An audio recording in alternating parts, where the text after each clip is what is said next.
হাওড়ার মংলাহাটে রাস্তা ও ফুটপাতে অস্থায়ী ব্যবসায়ীদের তুলে দেওয়ার পুলিশি পদক্ষেপের উপর কোনো হস্তক্ষেপ করল না কলকাতা হাইকোর্ট। প্রসঙ্গত, পুলিশি পদক্ষেপের বিরুদ্ধে হাইকোর্টের দ্বারস্থ হয়েছিল হাওড়া হকার্স সমিতি। বুধবার সেই মামলার শুনানি হয় বিচারপতি সৌগত ভট্টাচার্যের এজলাসে। বিচারপতির নির্দেশ, সব পক্ষের হলফনামা আদান প্রদানের পর এই মামলার বিবেচনা করবে কোর্ট। আগামী 3 সপ্তাহ পর শুনানি হবে মামলাটির।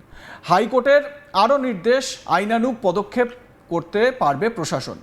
মামলাকারী সংগঠনের আইনজীবী বিকাশ রঞ্জন ভট্টাচার্য এবং শামীম আহমেদের অভিযোগ, মংলাহাটে হকারি করার বিরুদ্ধে কোনো নোটিশ জারি করেনি পুরসভা, কিন্তু দীর্ঘদিন ধরে রাস্তায় ব্যবসা করা অস্থায়ী হকারদের সরিয়ে অতি সক্রিয় পদক্ষেপ করছে পুলিশ।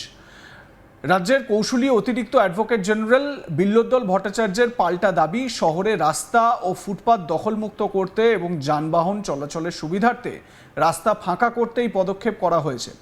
বিকাশের পাল্টা যুক্তি, রুটি রোজগারের মৌলিক অধিকার আটকাতে বা বন্ধ করতে পারে না রাজ্য। বিচারপতি ভট্টাচার্যের প্রশ্ন, হকারির অধিকার নাকি সাধারণ মানুষের রাস্তা ও ফুটপাত ব্যবহার করার অধিকার, কোনটি অগ্রাধিকার পাবে? ভারসাম্য রক্ষা করতে হবে উভয়ের অধিকারের, তবে জনস্বার্থে জীবন ও জীবিকার অধিকারকেই স্বীকৃতি দিয়েছে সুপ্রিম কোর্ট, দাবি করেন বিকাশ রঞ্জন ভট্টাচার্য। তাঁর আরও দাবি, রাজ্য নিয়ন্ত্রণ করলেও জীবিকার অধিকার থেকে কাউকে বঞ্চিত করতে পারে না। এদিকে রাজ্যের দাবি সমর্থন করে হাওড়া পুরসভার আইনজীবীর দাবি, রাস্তা বন্ধ করে ব্যবসা করার কোনো অনুমোদন দেয়নি পুরসভা। হাট বসার ফলে ওই এলাকায় যানবাহন চলাচলের কোনো উপায় থাকে না বলে জানান তিনি।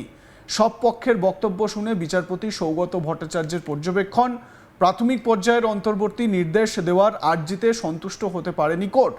তাই সব পক্ষ হলফনামা দেওয়ার পর মামলার বিস্তারিত শুনানি হবে।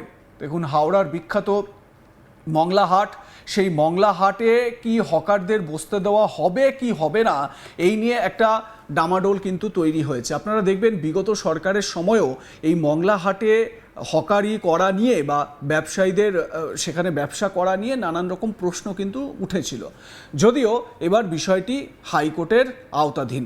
আমার সহকর্মী মানস নস্কর এ বিষয়ে তার প্রতিবেদনে কি বলছেন শুনুন।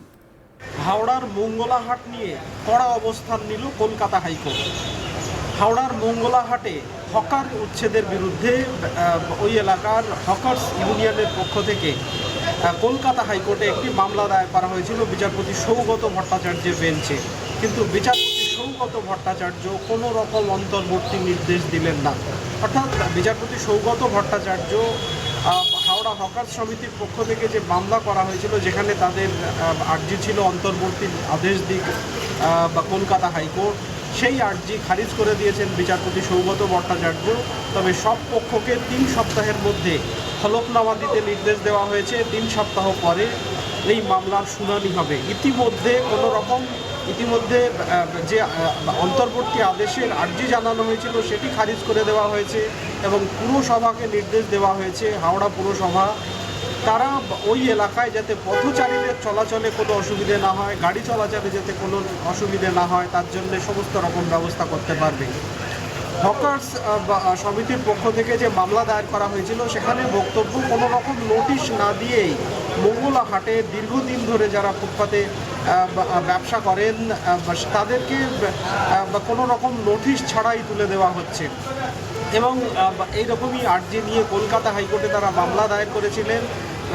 যদিও পুরসভার পক্ষ থেকে আইনজীবী জানান যে ওই এলাকায় রাস্তায় যাতে যান চলাচল স্বাভাবিক হয়, সাধারণ পথচারীরা যাতে ফুটপাত দিয়ে হাঁটতে পারেন, সেই জন্যেই পুরসভা এই পদক্ষেপ করেছে।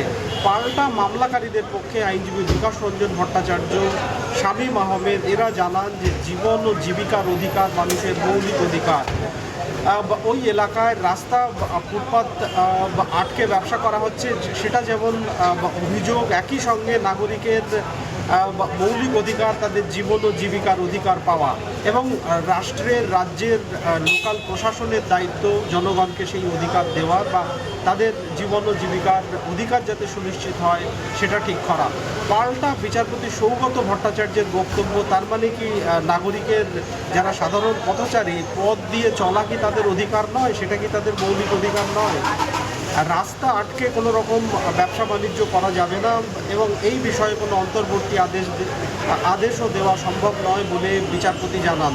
পুরসভার পক্ষ থেকে জানানো হয় যে ওই এলাকায় যাতে সাধারণ পথচারীদের অসুবিধে না হয়, যান চলাচলের যাতে অসুবিধে না হয়, তার জন্যই পুরসভা এই পদক্ষেপ করেছে। পাল্টা আইনজীবীদের পক্ষ থেকে জানানো হয় যে জীবন জীবিকার অধিকার যেন যাতে সুনিশ্চিত হয় সেটাও প্রশাসনের দায়িত্ব এবং প্রশাসন যেন সেদিকেও দেখে। বিচারপতি সৌগত ভট্টাচার্য 3 সপ্তাহের মধ্যে সব পক্ষের হলফনামা তলব করেছেন। আগামী 3 সপ্তাহ পরে ফের মামলাটি শুনানির জন্য আসবে। ইতিমধ্যে সব পক্ষকে এই মামলায় হলফনামা দিয়ে তাদের বক্তব্য জানাতে নির্দেশ দিয়েছেন বিচারপতি সৌগত ভট্টাচার্য। প্রসঙ্গত এর আগে বিচারপতি সব্যসাচী ভট্টাচার্য তার ডিভিশন বেঞ্চে একটি মামলা দায়ের হয়েছিল, যেখানে রাজ্যের বিভিন্ন রেল স্টেশনে হকার উচ্ছেদের বিরুদ্ধে মামলা দায়ের হয়েছিল, যেখানে মধ্যমগ্রাম স্টেশনে কোনো রকম নোটিশ ছাড়াই উচ্ছেদ করা হচ্ছে এই দাবিতে মামলা দায়ের করেছিলেন বেশ কিছু স্টেশনে যাদের দোকান রয়েছে সেই রকম দোকানিরা। বিচারপতি সৌগত ভট্টাচার্য তিনি তার পর্যবেক্ষণে উল্লেখ করেছিলেন যে রেলের উদ্দেশ্যে প্রশ্ন করেছিলেন যে সাধারণ নাগরিকের পেটে খাবার পাওয়া কি তার অধিকারের মধ্যে পড়ে না এবং সেটা কি রাষ্ট্রের দায়িত্ব নয়? হকার উচ্ছেদ হচ্ছে ঠিক আছে, এবং কিন্তু তাদেরকে তো আগে থেকে পুনর্বাসনেরও ব্যবস্থা করতে হবে, সেই আইনও রয়েছে। বিচারপতি সব্যসাচী ভট্টাচার্য সেই উচ্ছেদের উপরে স্থগিতাদেশ জারি করেছিলেন। সেই মামলা বর্তমানে বিচারাধীন রয়েছে। আমরা জানি যে এর আগে কলকাতা হাইকোর্টের বিচারপতি হিরণময় ভট্টাচার্য রাজ্যের বিভিন্ন জায়গায় রেল স্টেশনে হকার উচ্ছেদের উপরে স্থগিতাদেশ জারি করেছেন। সেই মামলা বর্তমানে বিচারাধীন রয়েছে। পাশাপাশি রাজ্য প্রশাসনও ইতিমধ্যেই ঘোষণা করেছে যে পুজো পর্যন্ত তারা হকার উচ্ছেদের উপরে আপাতত স্থগিতাদেশ রাখবে বা আপাতত হকার উচ্ছেদ বন্ধ রাখা হবে বলে রাজ্যের পক্ষ থেকেও ঘোষণা করা হয়েছে। এই পরিপ্রেক্ষিতে মঙ্গলাহাটের ব্যবসায়ী সমিতির লোকজন তারা এসেছিলেন কলকাতা হাইকোর্টে বিচারপতি সৌগত ভট্টাচার্যের বেঞ্চে মামলা দায়ের করে তাদের যে উঠে যাওয়ার বা তাদের ওই এলাকায় রাস্তা বন্ধ করে হকারি করার উপরে যে নোটিশ দেওয়া হয়েছে নিষেধাজ্ঞা আরোপ করে তাকে চ্যালেঞ্জ জানিয়ে বিচারপতি সৌগত ভট্টাচার্য সেই নোটিশের উপরে কোনো রকমের স্থগিতাদেশ দেননি। পাশাপাশি পথচারীদেরও একটি রাস্তা দিয়ে হেঁটে যাওয়ার এবং কোনো রকম যানজট যাতে সৃষ্টি না হয় সেটাও অধিকার বলেই বিচারপতি উল্লেখ করেন। স্বাভাবিকভাবে মঙ্গলাহাট আমরা জানি অত্যন্ত জনপ্রিয় একটি হাট। মঙ্গলাহাটের ব্যবসায়ী সমিতির দায়ের করা যে মামলা, সেই মামলায় আপাতত কোনো রকম স্থগিতাদেশ নেই। বিচারপতি সৌগত ভট্টাচার্য মঙ্গলাহাট নিয়ে ব্যবসায়ীদের দায়ের করা মামলায় কড়া অবস্থান নিয়েছেন, হলফনামা তলব করেছেন। আপাতত 3 সপ্তাহ পরে ফের এই মামলার শুনানি। লাইক কমেন্ট শেয়ার করে আপনাদের মতামত জানান। দেখতে থাকুন আজ তাক বাংলা। সাবস্ক্রাইব করুন আমাদের ইউটিউব চ্যানেলটি।